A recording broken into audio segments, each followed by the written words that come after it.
Hello friends, welcome to Sri kids TV. Tamil கதைகள். புத்திசாலி ஆடுகள். ஒரு அதிகாலை பொழுதுல 3 ஆடுங்க ஒன்னா காட்டுக்குள்ள மேய்ஞ்சிட்டு இருந்தாங்களாம். அவங்க 3 பேரும் ரொம்ப ஒத்துமையா சந்தோஷமா இருந்தாங்களாம்.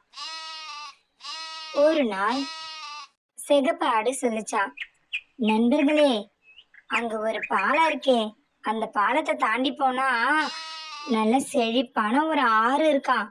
அந்த ஆத்தங்கரையில நல்ல பசுமையான பொருட்கள் இருக்குமா. அதெல்லாம் எப்படி இருக்குன்னு சாப்பிட்டு பார்க்கணும்னு ரொம்ப ஆசையா இருக்கு அப்படின்னு சொல்லிச்சான். அதை கேட்ட வெள்ளையாடோ, ஆமா ஆமா, எனக்கும் பசுமையான பொருட்களை சாப்பிடணும்னு ரொம்ப ஆசையா இருக்கு அப்படின்னு சொல்லிச்சான்.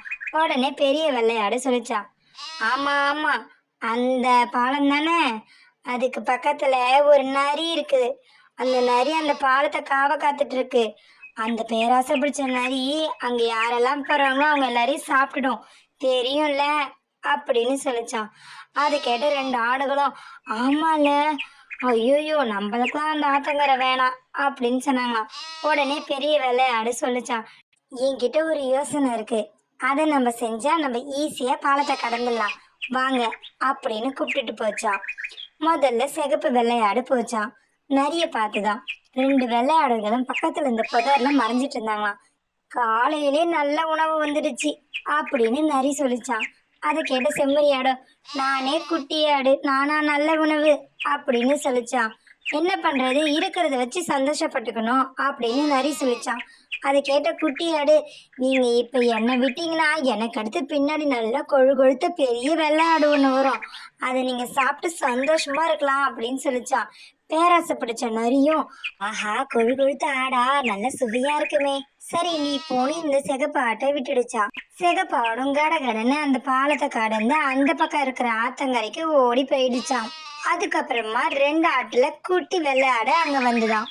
அதை பார்த்த நரி சிரிச்சுக்கிட்டே, ஹா, நீதான் அந்த கொழுத்த வெள்ளை ஆடா அப்படின்னு சொல்லி கேட்டுச்சான்.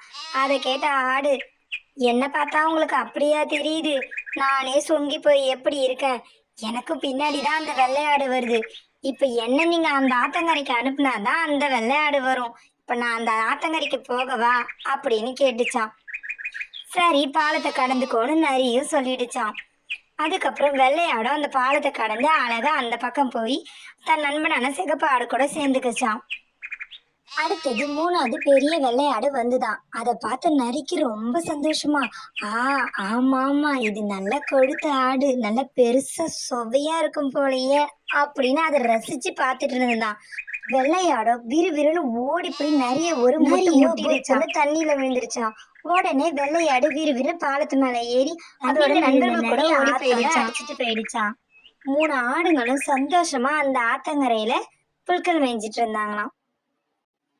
புத்திசாலி ஆடுகள். இந்த கதையிலிருந்து நம்ம என்ன தெரிஞ்சுக்கிறோம்னா, ஆடுகள் ஒற்றுமையா சந்தோஷமா இருந்தாங்க. அவங்க பக்கத்து ஆத்தங்கரைக்கு போக ஆசைப்பட்டாங்க.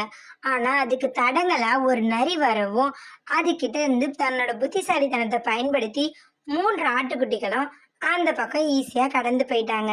இதுல இருந்து நம்ம என்ன தெரிஞ்சுக்கிறோம்னா, நமக்கு ஒரு பிரச்சனை வரும்போது அந்த பிரச்சனையை விட்டு விலகி போகாம அந்த பிரச்சனைய நம்ம அறிவை பயன்படுத்தி எப்படி வெல்லணும்னு தான் பார்க்கணும். இதுதான் பெரியவங்க அறிவே ஆற்றல்னு சொல்லுவாங்க. Thanks for watching our channel. Like, share and subscribe us.